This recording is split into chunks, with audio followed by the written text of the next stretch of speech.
Star Wars has become so well known and so embedded in our culture that we hardly bother to scrutinize it in terms of what it is or what genre it should fit into. If you ask someone on the street what genre Star Wars is, they would probably answer science fiction. But from laser guns that fire bolts instead of streams to the nature of the Force itself, there is little in the Star Wars setting that smacks of science, making the moniker of sci fi not really a good fit, it turns out. Even though it sports advanced technology in the form of starships, laser weapons, and hyperdrives that fit in with the sort of thing we are used to seeing in science fiction, Star Wars is sometimes referred to instead as a space opera because of the massive galaxy altering scale of its storytelling, or as science fantasy, mostly because of the Force. If you think about it, Star Wars is really a tale of mystical space wizards fighting each other with what basically amounts to magic in the midst of a galactic scale political conflict. So, what does this mean in terms of costume design?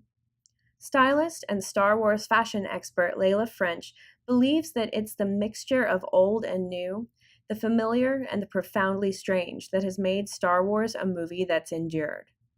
In a 2017 interview for Vanity Fair about the design process for the costumes of Star Wars, she comments, "They were inspired by all these historical references, and then they mismatched," she says. Samurai, Russian Cossack, medieval, Tibetan, they pull it all together into a movie. No one's really seen a movie like that before. The overall aesthetic of Star Wars is what some have called used future, meaning that while the technology is advanced beyond what we have on Earth, it is, for the most part, not polished, shiny, or sophisticated looking.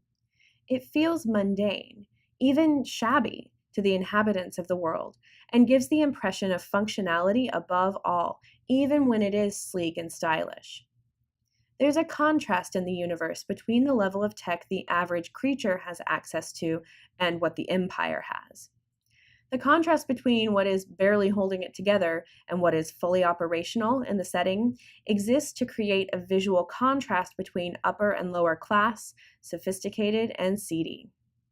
It gives unique traits to each character and culture the audience encounters in the world and tells the story through the visual aesthetic in a way they can feel.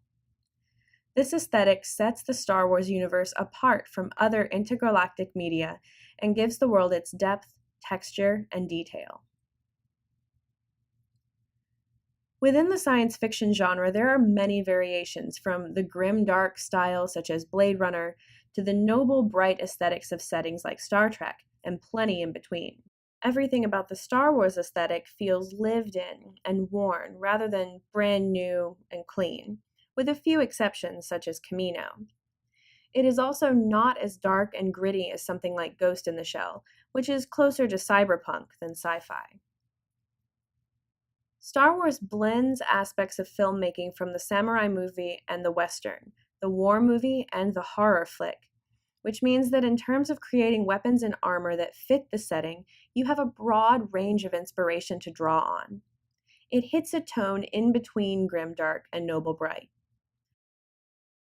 Star Wars armor designs use simpler shapes and lines than those in many closely related settings that use armor, such as Destiny or Final Fantasy, or real-life styles, such as Chinese or Japanese warrior cultures, which have a lot more complexity going on. In short, we have a great deal of creative license to play with, but still have to stay within an acceptable range of what makes sense within the Star Wars universe. Some of the best advice we can give is to spend a lot of time taking in Star Wars art, costumes, landscapes, and weapon designs.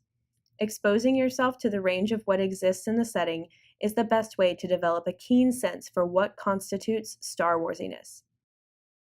Good luck and have fun exploring the Star Wars galaxy.